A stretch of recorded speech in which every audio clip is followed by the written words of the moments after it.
Acato, pero no cumplo. Repito, acato, pero no cumplo. Desde la época de la colonia, esa es la ley del Ñembotabú en el Paraguay. La gente dice que en Paraguay no existen leyes que se respetan. Pero aunque esta creencia esté muy afirmada, digo yo acá en un artículo que salió en última hora, el 14 de abril del 2025, titulado el artículo Las 21 leyes del Paraguay del siglo XXI, yo creo que existen normas anómalas que rigen nuestras vidas. En la perspectiva histórica del Paraguay es un accidente geopolítico. Geopolítico porque el Paraguay es un país tapón entre Portugal y España.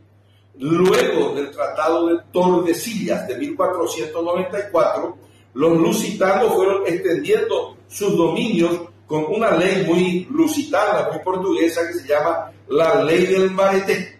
Y con la Ley del Mbareté y nosotros con la Ley del Ñembotabú llegamos a lo que hoy es la América del Sur. Uruguay, otro país tapón, una ficción jurídica que funciona relativamente bien, y Paraguay es otra ficción jurídica, pero que funciona relativamente mal. Ambos son países mentira, pero hay una mentira uruguaya que funciona bien y una mentira paraguaya que funciona mal. Hoy estoy acompañado de Pepe, aquí a mi derecha. Pepe es un muñeco que me regaló mi nieta Amanací hace 2 años, en una sierra, cerca entre San Pablo y Río de Janeiro. Vila Mandasaya es el lugar donde vive mi nieta. Y ella me regaló este muñeco que yo le bauticé como paraguayo promedio, Pepe.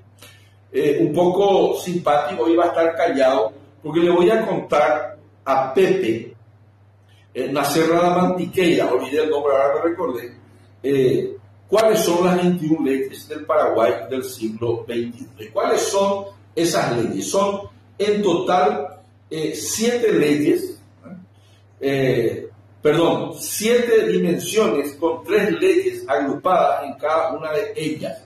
Y se agrupan de a 3 en las siguientes dimensiones: la estructura, los modelos que hay en el Paraguay, el sistema macroeconómico que funciona en el Paraguay, los actores, los elementos e insumos del principal mercado que existe aquí en el Paraguay, donde Pepe, que está aquí a mi derecha, que me regaló mi nieta Amanací, donde él se desarrolla, se desenvuelve.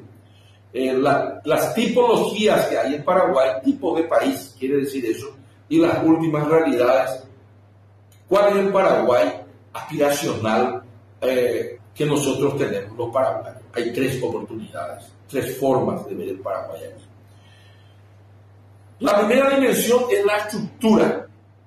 El Paraguay es un estado administrado por un gobierno que tiene 3 ejes. Desde la perspectiva de la estructura, ni que te interesa ahí. El eje cultural, el eje económico y el eje estratégico. Estos 3 ejes funcionan de manera integrada y armoniosa. Pepe sufre a estos 3 ejes. Esos 3 ejes que funcionan en modo armonioso tienen efectos recíprocos y circulares y se retroalimentan mutuamente los unos con los otros. Estoy hablando de los ejes. Estos ejes que representan a la morfología del Paraguay son una especie de teología laica impulsada y financiada por un grupo económico que alquila la personería jurídica y la tradición de un partido político para cooptar el poder del Estado, con el objetivo de desarrollar actividades con fines lucrativos.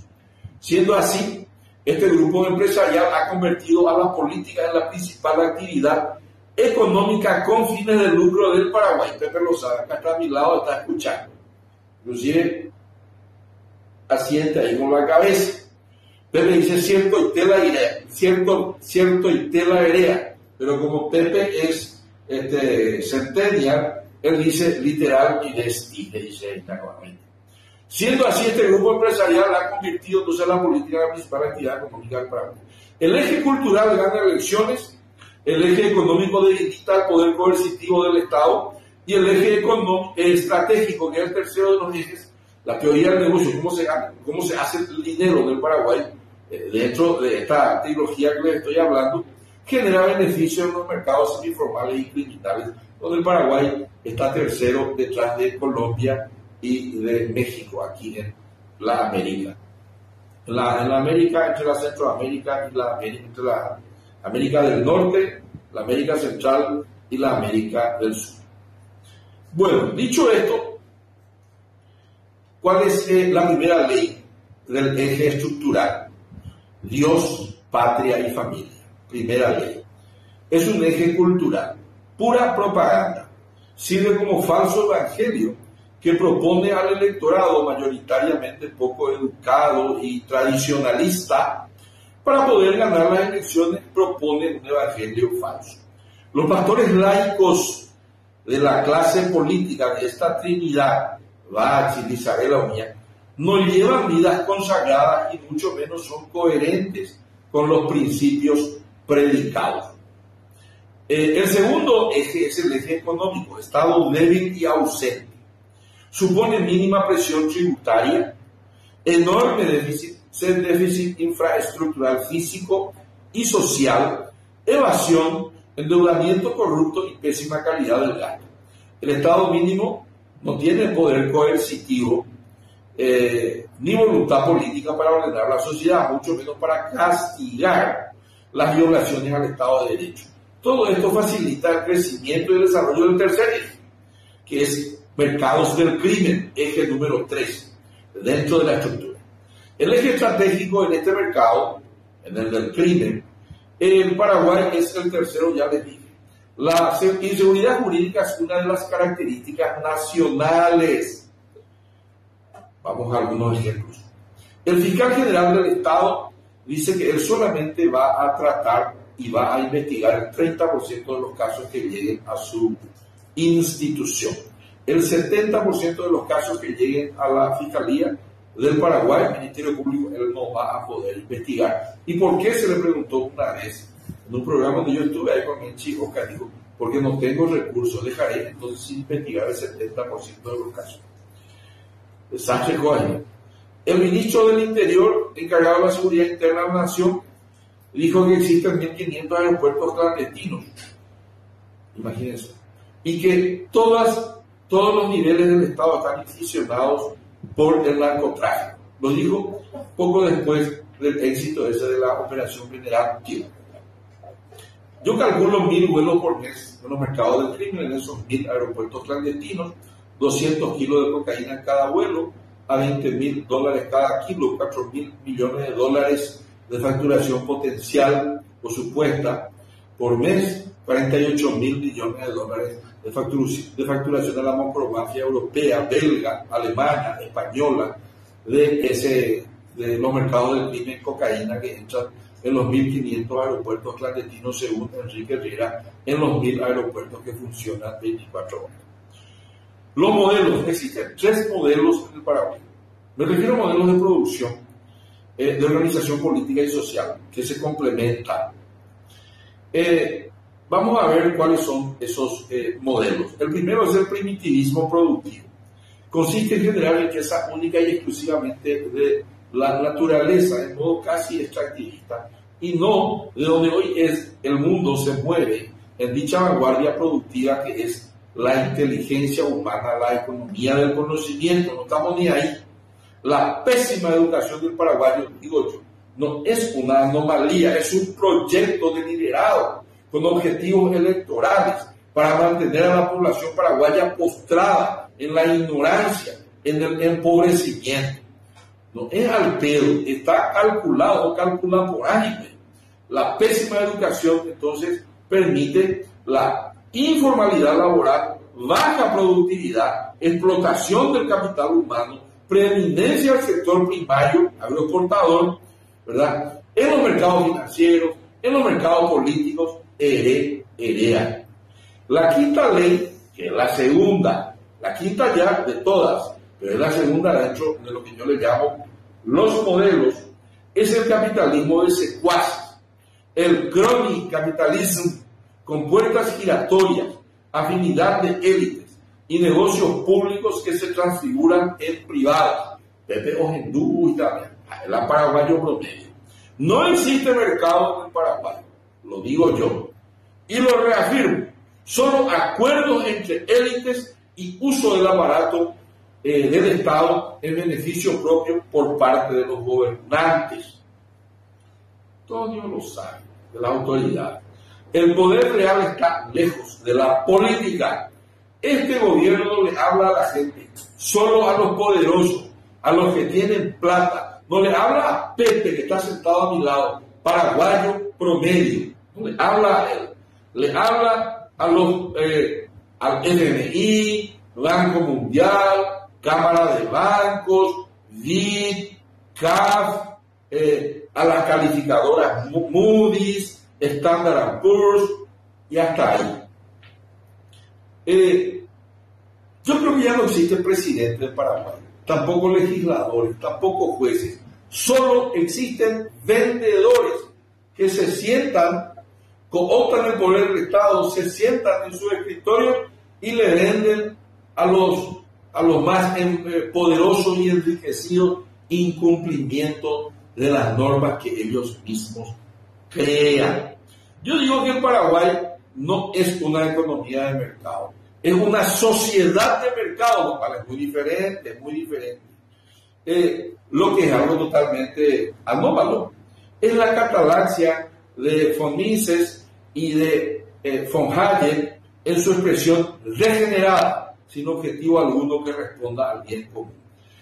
La tercera de las leyes dentro de los modelos es la democracia de fachada. Pepe lo sabe. A este Pepe, él sabe que él no vota un carajo. Se engaña en el Paraguay. Es un modelo político donde se simulan elecciones, participación y representatividad.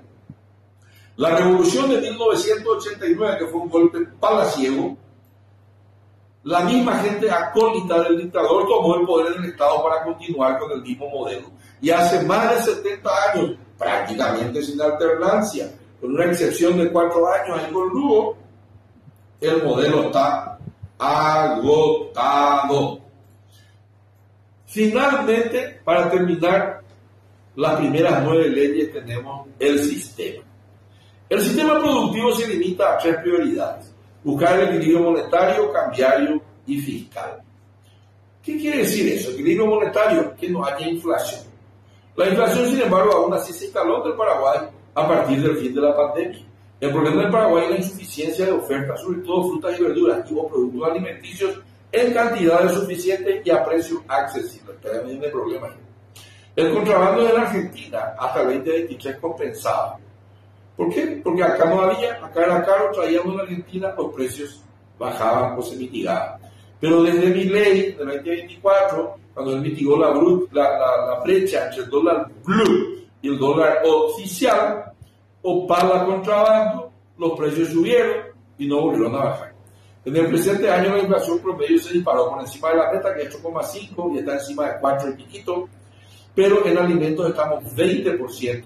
Y yo creo que estamos fuera de control. El zapallo cururuño subió 222% entre marzo y febrero del 2025. Yo inventé la expresión de la heladera vacía como metáfora para explicar el desequilibrio monetario o la inflación. Y ahora ya hasta Santiago Peña dice lo mismo. Bachi, presidente del Senado, quiere ya también controlar los precios que se dispararon. Santiago Peña dice: yo ya sé, ahora ya reconozco que la canasta básica está muy cara, etcétera, etcétera, etcétera. El equilibrio cambiario, el dólar siempre fue una mercadería relativamente escasa en los países subdesarrollados. Es la segunda ley dentro de los sistemas o del sistema macroeconómico. Además, el Paraguay siempre está sujeto a la ley de los rendimientos,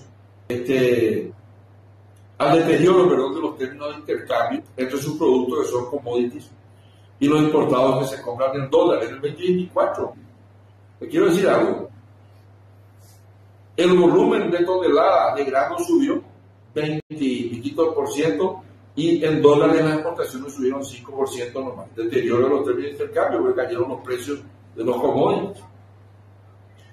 Y terminando, el dólar subió a marzo del 2025 versus enero del 2024. ¿Saben cuánto? Casi 10 o 10% ya. Y en en el 2024 versus el 2023 subió 6%. Desde el 2024 y ahora en el 2025, el Banco Central está interviniendo generosamente en el mercado cambiario, vendiendo dólares para evitar que escasee y su precio se dispare.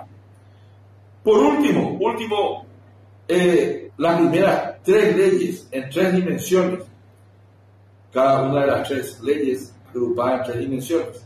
Equilibrio fiscal. En el 2023 el déficit fiscal se disparó al 4,1% sobre el PIB. La meta legal, la ley de responsabilidad fiscal, es 1,5% lo más negativo sobre el PIB del déficit fiscal. Tiró pizza ahí en la raya. Se declaró SOO. Hasta el 2013, desde el 2004 el Paraguay tuvo equilibrio fiscal. 0,1 de superávit, 0,5 de superávit. Llegó HC, destruyó todo. Todo lo que toca se destruye, hasta la pobreza subió con HC. Se destruyó, el déficit comenzó en 2013, subió, pero siempre acompañado del endeudamiento, porque el Estado no se achica. Entonces, como hay déficit, se gasta más de lo que se recauda, que venga la deuda. Y ahora hasta con bono soberano pagamos hasta el subsidio del micro. Les quiero decir que la deuda saltó de 3.500 millones de dólares, la deuda pública, a más de 18.000 millones. Estoy hablando del 2013 a 2024. Se espera volver a la meta del déficit fiscal de 1,5 recién en 2026. Yo creo que estas primeras 9 leyes de las 21 leyes que del Paraguay del siglo XXI son suficientes para esta primera entrega que estoy haciendo dentro de esto que llamamos las 21 leyes del Paraguay, o las 21 leyes, como le quieran llamar, del siglo XXI. Yo soy Víctor Raúl Benítez, soy economista, este es mi canal. Muchas gracias por ser fieles a mis programas, donde cuento qué es lo que subyace debajo de lo que se ve: economía, política, sociedad, geopolítica e historia. Que Dios nos bendiga con estas leyes, que Dios le bendiga al paraguayo promedio. Acá está Pepe a mi lado. Estamos en plena Semana Santa. En la próxima entrega les comentaré sobre las otras 12 leyes que completan las 21 del Paraguay del siglo XXI. En esta Semana Santa ya voy a la chipá, ya voy a la ayuno, ya voy a la oración. Porque ¿qué es la Semana Santa? Es la muerte y la resurrección de un Paraguay que tanto necesita eso. Muchísimas gracias. Que Dios nos perdone, Carlos.